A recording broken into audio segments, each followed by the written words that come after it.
As I mentioned at the top of the program last night, in advance of Nancy Pelosi pushing her pro-abortion bill, trying to codify Roe v. Wade into law prior to the Supreme Court actually taking this back up again, which they will be doing on December the 1st, oral arguments in the Dobbs case coming out of Mississippi. She's pushing this. Probably going to be tomorrow. Not sure. Could be pushed to next week. But anyway, Republican members, as we talked about earlier, went to the House floor last night for a special order to talk about this issue. And I just pulled just a couple of clips because they actually ran out of time. They had over an hour worth of speeches. So many members wanted to speak. In fact, they didn't all get to speak. It was managed by my good friend, Mike Johnson of Louisiana, and he was one of the ones that spoke. Former chairman of the Republican Study Committee, now he's a part of the House leadership. Here is just a clip of what Congressman Mike Johnson had to say last night in the special order. You'll hear a lot tonight about the Democrats' abortion on demand until birth legislation. We're talking about it tonight. All my colleagues who will be joining me here tonight, many will speak to this issue because it's one of the darkest, most brazen, most extreme bills ever brought to this floor. It would legalize on-demand abortion until birth. It would remove nearly all pro-life protections for the unborn, and it would abolish laws that prevent even late-term abortion. It is barbaric, and it must be stopped. Yeah, as we talked about earlier with Congressman Miller, this would eliminate all of the provisions that states have passed over the years, which has actually led us to this point of educating the public, helping women understand that this really is a life. It's not a blob of tissue, as Planned Parenthood likes to say and claim falsely. All of that would be erased by this measure that Nancy Pelosi is pushing. Another one of the speakers last night, a frequent guest on our program, Missouri Congresswoman Vicki Hartzler, had this to say. Simply put, this bill will allow healthcare providers to perform an abortion on anyone for any reason at any time up until birth. By erasing state parental consent protections, informed consent laws, and dangerous take-home chemical abortion prohibitions, this bill would allow a 16-year-old pregnant minor to show up at an abortion clinic and, without knowing how far along she is or any of the risk associated with an abortion procedure, be sent home to perform a chemical abortion on herself without medical supervision and without her parents' awareness. This is far-reaching legislation. And so, again, I would encourage you to let your voice be heard. We have tools available for you to weigh in with your members of Congress. Go to TonyPerkins.com. That is the measure that's being pushed tomorrow. Most likely the vote will take place. It is the Women's Health Protection Act being pushed by Nancy Pelosi. Look, we have never, and as I said, I've been here over 18 years, coming up on 20 years. And I've been in politics for 25 years. I have never, ever, there's never been a time where there's a clear contrast between the two parties on this issue than there is today. It's in the party platforms. It's in their policies that they're pushing. It's in their people that are leading their efforts. It is clear. The contrast is undeniable. And joining me now to talk more about this is Brent Keilen. He is the Vice President of FRC Action. Brent, welcome back to the program. Thanks, Tony. Good to be with you. This is one of many defining issues, but of course for our audience and for us, we understand, as I was talking earlier with, I don't know if you heard the interview with Mary Miller, but this is a spiritual issue. And this is an issue of right and wrong, light and darkness.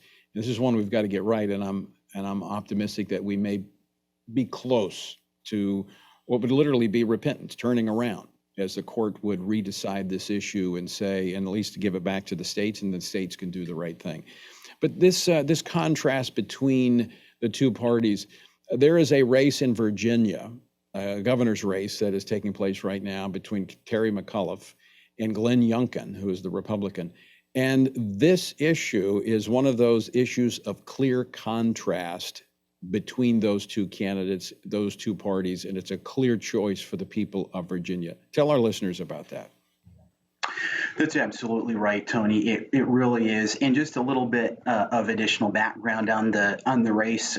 This is probably going to be the most watched race this fall, early November, because of the competitive nature of Virginia. And this will be the first state like this where they have their legislative elections since Biden took office. So a lot of people will be watching that. A few other states as well, but Virginia is expected to be the most competitive. So a lot of people will be watching Virginia to see what happens, to see if we can glean any insights, get the pulse on the nation going into next year's national midterms. But we really do, Tony. As you said, we have a very clear contrast between these two candidates. The Democrat candidate Terry McAuliffe, he has been governor before.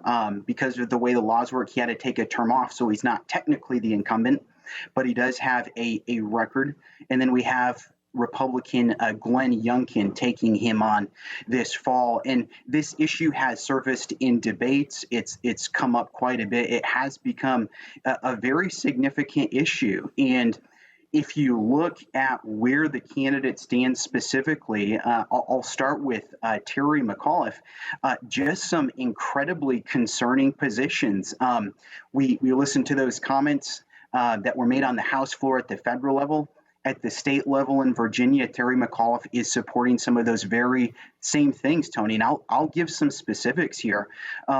He has called for the codification, the enshrinement of Roe v. Wade in the state constitution. So, state constitution, most difficult way to get something into law is into the state constitution. That's the hardest way to undo something. And so he wants abortion through all 9 months up to the moment of birth to be enshrined in the state constitution. A couple other things I think are very noteworthy here. Many listeners and viewers, no doubt, remember the issue that surfaced in Virginia a couple of years ago when we had the Kathy Tran bill and then Governor Northam's infamous comments. When that bill came up, the Kathy Tran bill, again, that legalizes birthday abortion up until a moment of birth, Terry McAuliffe said he thinks that's a common sense piece of legislation. He didn't just say he supports it. He actually thinks it's common sense. And then if you look at Governor Northam and just those bone-chilling comments that were made where he said, if a baby survives a failed abortion, it'll be kept comfortable. A conversation between the mother and the physician will ensue, and then they'll make that determination as far as what happens to that baby. That's what Governor Northam said. Governor Northam has endorsed Terry McAuliffe for governor. I could go on and on. Terry McAuliffe has called himself, he wants to be a rock wall for abortion rights. He was asked if there are any common sense measures he would support, any type of restrictions at all. He failed to list a single restriction that he would support on abortion. So that's Terry McAuliffe. If you look at Glenn Youngkin, about a week ago, he actually came out with his pro-life platform and policies that he's going to be pushing on the issue. He said he's pro-life. He believes life begins at conception. He wants to stand for the unborn and their mothers. He also listed a couple of specific legislative steps that he wants to push, one of which is the pain-capable bill. And he wants to promote that, the point at which babies can feel pain 20 weeks. That's what science tells us. So he wants to advance that in Virginia. And then he also wants to ensure taxpayers are not forced to fund abortion on the taxpayer dime in Virginia. I've got a couple of clips. We played one of these clips at the top of the program of McAuliffe at a press conference attacking Youngkin over his positions. I want to play that clip again. I believe it's if it's clip 7. Let's play that clip again. Let me be clear. Glenn Youngkin has said, I will go on the offense, I will defund Planned Parenthood, I will ban abortions. Glenn Youngkin wants to turn Virginia into Texas. We're not going to allow it. So, he's attacking Youngkin over his pro-life views. But then I want to take a clip of Glenn Youngkin at the last, I think they only did one debate, but it was the most recent debate, gubernatorial debate, where he pointed out McAuliffe's pro-abortion positions. I believe that's clip 8. Friends, my opponent wants to be the abortion governor, and I want to be the jobs governor. Mr. Youngkin, your time is up. Mr. Youngkin, I just want to be clear. You said you wouldn't sign a Texas law, but I'm not asking about the Texas law. I'm asking about a law that bans abortion when a fetal heartbeat can be detected, and a law that includes the exceptions you support for rape, incest, and to preserve the life of the mother. Would you sign that law? Susan, we can sit down and write legislation together. But what I have said is that I do believe that a pain threshold bill legislation would be appropriate. Now, as you pointed out, this race is a race being watched by the rest of the country. Brent, as Virginia has off-year elections, it's often seen as kind of a bellwether in terms of which way the public is going. And again, Virginia's kind of been tracking a little purple, moving to the blue side, but the Democrats have become so radical that this race is really neck and neck, and it could come down to a handful of votes deciding which way it goes, and then that could influence, as you said, the midterm elections in 2022. That's absolutely right, Tony. And in some ways, you kind of have to look at Terry McAuliffe as an incumbent. He's not, but he has that level of name ID. So we would expect him to start out with a polling advantage just because the voters simply know who he is. Glenn Youngkin is new to the political scene. The polling has been consistently narrowing. Early voting is underway, by the way, in Virginia. It started last week, very long early voting period, about a month and a half in Virginia. And yeah, these polls are showing, pointing to a close race with the gap shrinking. So I think it will be very close and very well could kind of set the tone for those huge midterm races next year. So, folks, I know we've got listeners in Virginia, and I want to encourage you to make sure that you vote in this election. And pastors, I want to encourage you to encourage your congregations to make sure that they vote, because this could have implications far beyond the borders of Virginia. Very quickly, Brent, we're almost out of time, but this week, FRC Action hosted another school board boot camp. Tell our listeners about it and how they can find out about the information that you presented this week. We did, Tony. We had a great response. We had hundreds of people from across the country tune in. This was related to FOIA requests, Freedom of Information Act requests. For those who would like to tune in, we are working on getting that on our website at frcAction.org/schools. So you can visit that link and catch up on that. But this is an important but often overlooked tool with these Freedom of Information Act requests. We've got a lot of energy across the country, people wanting to weigh in, particularly at the school board level, and make sure, with some of this indoctrination and things that are being forced into the schools, parents are wondering what can they do. FOIA is actually a type of request you can utilize.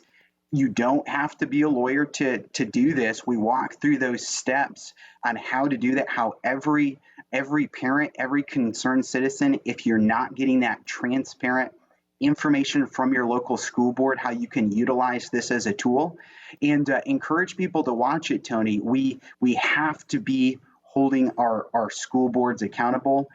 We appreciate a Judicial Watch walking us through how that process typically works. And they just unpacked how even at the local level, not just holding big government bureaucracy at the federal level accountable or something like that, but even at the school board level, parents and concerned citizens can utilize that type of a tool.